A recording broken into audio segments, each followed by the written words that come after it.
We are fortunate to live in one of the most beautiful parts of the world, where rivers and streams weave time-honored patterns. Fields and forests are full of ancient trees and hopeful new growth, where many different kinds of animals still live in relatively undisturbed habitats.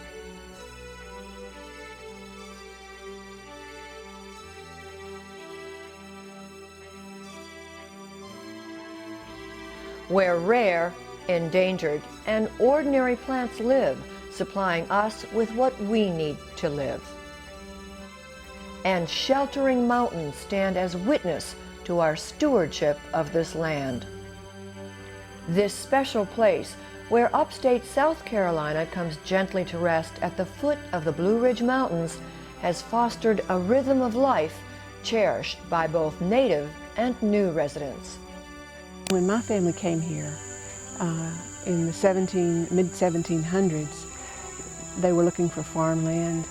They settled near the Pacolet River with the mountains in the background.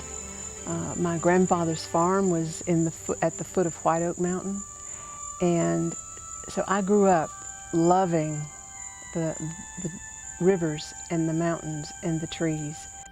Now, however, our land is undergoing rapid change.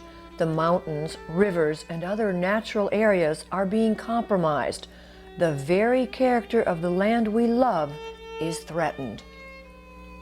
This is also a part of the world which is now a target of high-density development.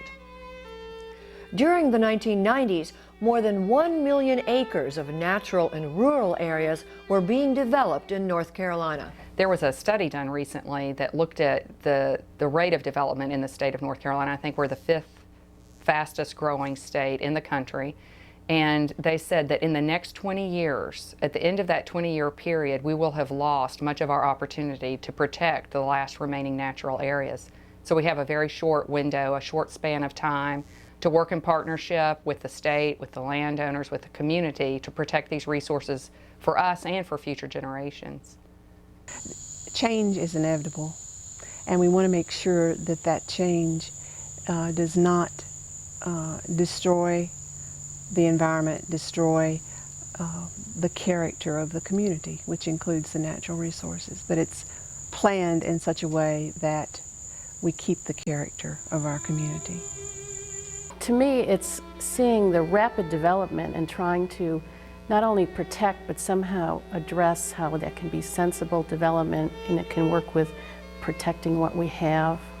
In the 10 years between 1990 and 2000, Polk County's population grew by 27%, and it's expected to double by 2030. You can see what it used to be, and you can see you get an inkling of what the future holds with the traffic and the noise and the growth of population. You see that the changes are all around us. Within the last 20 years, urban sprawl has invaded our neighboring cities of Spartanburg, South Carolina, and Hendersonville, North Carolina. The question facing local citizens now is how to incorporate the growing population with the quality of life which attracts and keeps people here. A recent independent survey of Polk County residents showed that 97% of the people here want to preserve natural spaces and encourage natural resource conservation. I think the most valuable assets that we have in Polk County are our natural resources. The waterfalls, the mountains, the woods, the natural flowers. It identifies who we are. We have to be careful to make sure that we keep the natural resources that we have and not lose the very reasons why we chose to live here. The Land Trust, which is working diligently to save the places we love, is the Pacolet Area Conservancy. PAC was formed in 1989 to protect and conserve the natural resources of the Foothills region. PAC's vision was and is to perpetuate a community living and growing in harmony with our natural heritage. The organization's goal is to provide a legacy of natural resources that will endure and be valued by generations to come. So, how does PAC go about helping to save the places we love? Piece by piece, working with landowners and government agencies and sources, such as the Clean Water Management Trust Fund and the Natural Heritage Program. The state of North Carolina really values their relationship with the Pacolet Area Conservancy because the state is certainly committed to protecting important natural areas and has the funding to do so, but they do not have what the Pacolet Area Conservancy has, which is relationships with the local landowners, a knowledge of where these important places are on the landscape, and the ability to successfully bring these projects to closing. The Pacolet Area Conservancy has taken on the daunting task of protecting much of Polk County's 150 million acres to preserve the integrity of our land and water. I work with the Ecosystem Enhancement Program that helps guide funding for important river systems and streamside systems and wetlands in the state to help protect those areas. And that is why working with the Pacolet Area Conservancy is so important, because you have incredibly pristine, high-quality stream systems and rivers here and beautiful streamside habitat. Throughout the year, PAC identifies potential conservation sites, monitors water quality in rivers and streams. About 2 days ago we had 1.5 inches of rain, and the water level is probably a little higher than normal right now. Water is looking good. And helps residents decide if their properties are right for conservation. When possible and appropriate, PAC acquires lands for protection. One of the important roles that the Pacolet Area Conservancy plays is working in partnership with the landowner to help meet their needs, but to also protect property.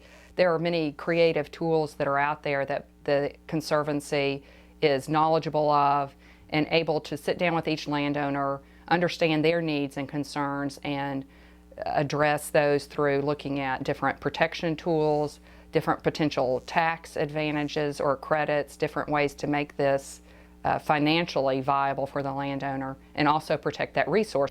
The most powerful conservation tool at PAC's disposal is the conservation easement. The word easement is used because conservation easements are legal and binding agreements between landowners and a qualified organization such as the Pacolet Area Conservancy. Donating a conservation easement can often create favorable tax benefits for the landowner, depending on the person's individual tax situation. Generally, the tax benefit is the difference in value before and after placement of the easement. When a landowner gives PAC an easement, that landowner decides just what he or she wants to protect: a forest, farm,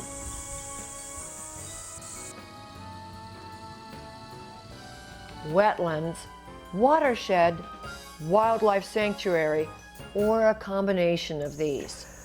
We placed an easement on our 2,005-acre tract, on 900 acres of that tract, as a way to assure that this forest would remain forever wild and a haven for its inhabitants being birds, foxes, coyotes, bear, all sorts of wild creatures.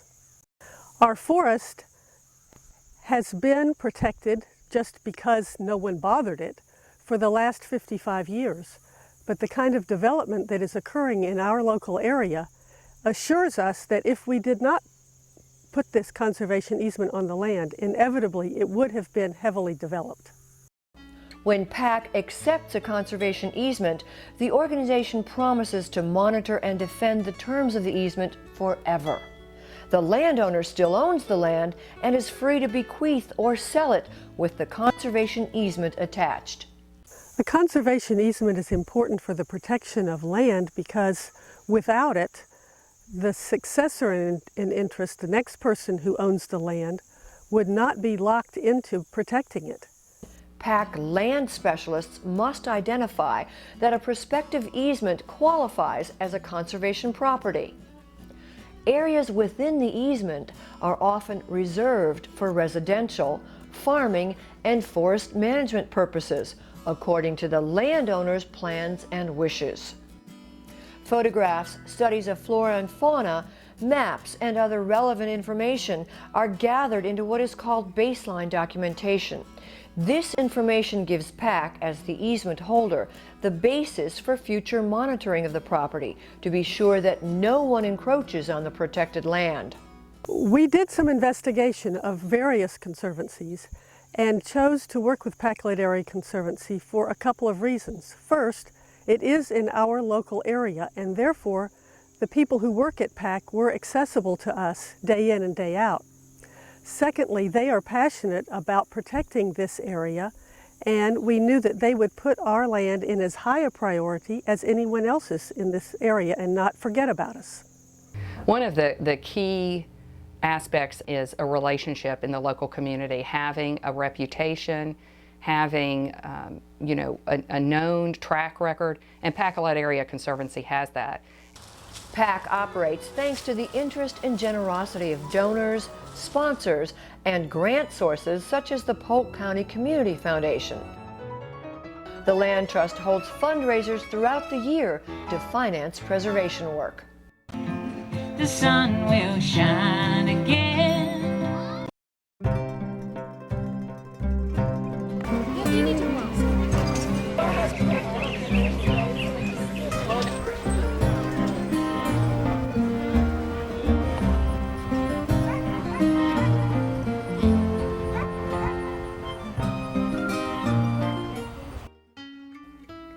Summing up, the benefits of working with PAC are conservation of our natural resources, preservation of green space, comfort in knowing how your property will exist in the future, helping maintain the unique character of our area, and possible tax benefits to landowners. I think one of the most important organizations in Polk County now is PAC, because their reason for existence is also my exact philosophy, that we need to preserve what identifies this community, the natural resources. And I'm so grateful that there is somebody who is aware of what could happen to our natural resources. Our ultimate challenge is to find the best ways to protect the unique and special qualities of our environment so we can continue to experience the true rhythm of life, living in health and harmony with our natural heritage.